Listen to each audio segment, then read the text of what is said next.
Now at 11, a suspect is on the run from a shooting scene in Cincinnati. What we know about their description and the condition of the victim. Continue that conversation, bringing people together, promoting and supporting mental health. And watching the Super Bowl for a good cause. How a unique game day party combined fun and important outreach. Plus, Ohio Republicans are pushing legislation to mandate cooperation with ICE. How this could change state policy and why some say the bills are concerning. Thanks so much for joining us tonight at 11. The Seattle Seahawks are now the reigning Super Bowl champions and a dominating performance over the New England Patriots. You're taking a live look right now over Seattle as fans there celebrate, climbing on top of all kinds of structures and really having a great time out there. Shirts off in winter in Seattle. They're definitely having a good time. Quarterback Sam Darnold capitalized on a remarkable career redemption story, besting Drake May 29-13, and the score really isn't reflective of how close the game was. The Patriots were scoreless until partway through the third quarter. The Seahawks' dark side defense was suffocating, racking up multiple takeaways and 6 sacks. Those half dozen led May to become the most sacked quarterback in NFL postseason history, breaking the record previously held by who else but Joe Burrow from the Bengals' 2022 postseason Super Bowl run. Former University of Cincinnati Bearcat Kobe Bryant was on the field playing safety for the Seahawks. He wrapped up 4 tackles and a pass defense. Bryant was a team captain during his time with the Bearcats and also won the 2021 Jim Thorpe Award. He's now the 35th Bearcat to appear in a Super Bowl and 7th straight appearance from the Queen City team after big names like Jason and Travis Kelce and Brian Cook. Another big moment of the night. The Apple Music halftime show. Bad Bunny put Puerto Rican culture in the spotlight tonight with a collection of his hit songs. Lady Gaga and Ricky Martin also sang for part of the performance. Jessica Alba, Cardi B, Alex Earl, and Pedro Pascal appeared with the dancers. The performance ended with a message appearing on the big screen in the stadium that read, "The only thing more powerful than hate is love." President Donald Trump called the performance, quote, "a slap in the face to our country." Football fans here got to enjoy a special Super Bowl party, all while supporting local mental health resources. Organizers tell us nearly 300 people came out to Great American Ballpark's Champions Club to watch the big game at the ticketed event. Guests got to enjoy food from Cincinnati favorites like Skyline, UDF, and the Montgomery Inn. The watch party was put together by the Linder Center of Hope, and President Michael Grote says the center is working to expand its impact. We have a new outpatient building going up right now that's going to provide more outpatient services for the local Cincinnati community. Last year we had over 52,000 visits to our outpatient program. We look forward to growing that.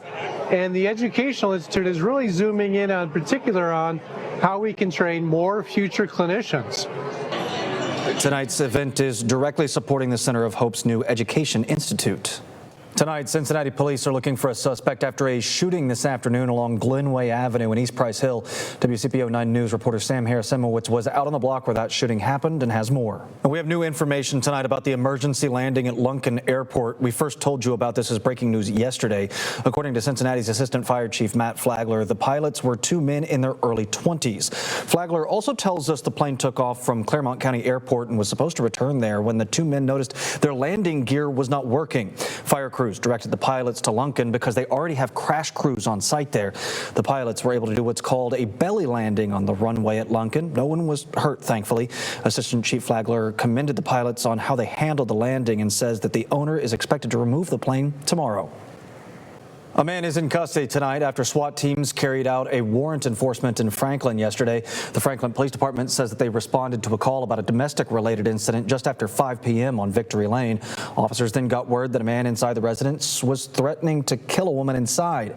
After multiple attempts to make contact, the Warren County Tactical Response Unit arrived and got the people out. Jeremiah Hawkins now faces 2 charges, abduction and domestic violence. The case remains under investigation. Investigators were back at Nancy Guthrie's home in Tucson this evening. To date marks 8 days since she was last seen there. Last night, Today's Show host Savannah Guthrie and her siblings released another social media video, this time saying, quote, "We will pay for their mother's return." We received your message and we understand.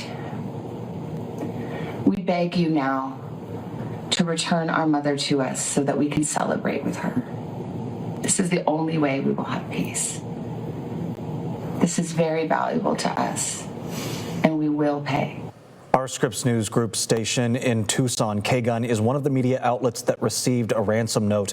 The note demanded $6 million in Bitcoin for Guthrie's release and set a deadline for 5 p.m. tomorrow. The Pima County Sheriff's Office said again today there are no suspects or persons of interest at this time. This question comes after deputies were seen leaving the home of Savannah's sister, Annie Guthrie, last night after spending several hours inside. Ohio House Republicans have introduced a sweeping legislative package that would mandate local cooperation with federal immigration enforcement. This from our partners in Columbus. The package contains 4 bills that would effectively ban sanctuary city policies, criminalize undocumented people in Ohio, and require federal agents be let into sensitive locations such as hospitals. The lead sponsor of the bills says that the measures are necessary steps to align Ohio with federal law. Democrats and civil rights groups argue this package would hurt trust in local law enforcement and deter people from seeking medical care. Several members of Congress are preparing to examine unredacted versions of the Jeffrey Epstein files starting tomorrow. That's according to a letter from the Department of Justice. Lawmakers will be able to look through more than 3 million pages of content that has already been publicly released. They cannot bring in outside electronic devices, but they can take notes of the content. Kentucky Congressman Thomas Mastie posted on X tonight that he will be one of the lawmakers viewing the files tomorrow. This comes before Attorney General Pam Bondi is set to testify in front of the House Judiciary Committee on Wednesday. The Trump administration is launching a new online prescription tool this week called Trump RX. The site allows patients to search for prescription drugs and see the lowest available cash prices. The tool does not appear to have income limitations, and experts say that this could benefit people without insurance or those whose medications aren't covered, like some fertility drugs and GLP-1s. Then either they can print a coupon from the website that they can then take to their local pharmacy to get filled, or in some instances, the pharmaceutical manufacturer will sell the product directly to the consumer. Darren Covington there says that if you do have insurance, check with them about pricing first. Right now, there are 43 drugs offered on the website. More are expected to be added. The new name for the downtown Cincinnati Convention Center will be announced tomorrow. City and county leaders are gathering at the center's main entrance in the morning for the anticipated unveiling. The center reopened last month after a $264 million renovation that took 18 months. The center was previously called the Duke Energy Center. The Cincinnati Center City Development Corporation had the final say on the new partner. We will be there tomorrow and bring you the big announcement online and on air. Coming up, holiday deals are double this week with 2 holidays on the way. Our consumer team is looking at the best and worst buys so you don't waste your money. Plus, a new type of financial scam, though, through what's called ghost students. Hear from a victim and schools about how they're tackling this newfound fraud. You're watching WCPO 9, part of the Scripps News Group. It's going to be a big week for spending at the store between Valentine's Day and this Saturday and President's Day the following Monday. Our consumer reporter John Matarese looked into the upcoming holiday deals so you don't waste your money. Tomorrow is the start of the Hawksworth Blood Center's biggest blood drive of the year. It's happening at Heritage Bank Center tomorrow through Wednesday. Every donor receives a free T-shirt, 2 Cincinnati Cyclones tickets, a voucher for Donato's Pizza, a Flying Pig Marathon bag, and free parking at the Riverfront Garage. Quite a haul. And all this month, anyone who donates receives a vintage crew neck honoring the year Hawksworth was founded. A new problem on college campuses: ghost students are on the rise. Those are scammers who steal people's identities, enroll in college, and then take out student loans. It happened to one Ohio woman. Our partners in Cleveland have more.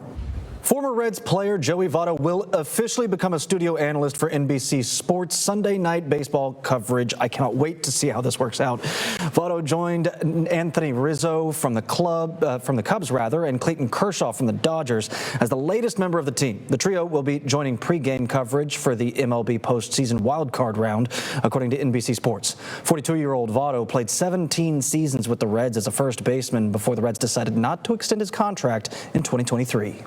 To sports now. The Bearcats basketball team sent the University of Central Florida packing with a loss, 92-72 today. Baba Miller led the team in scoring with 17 and also racked up 10 rebounds.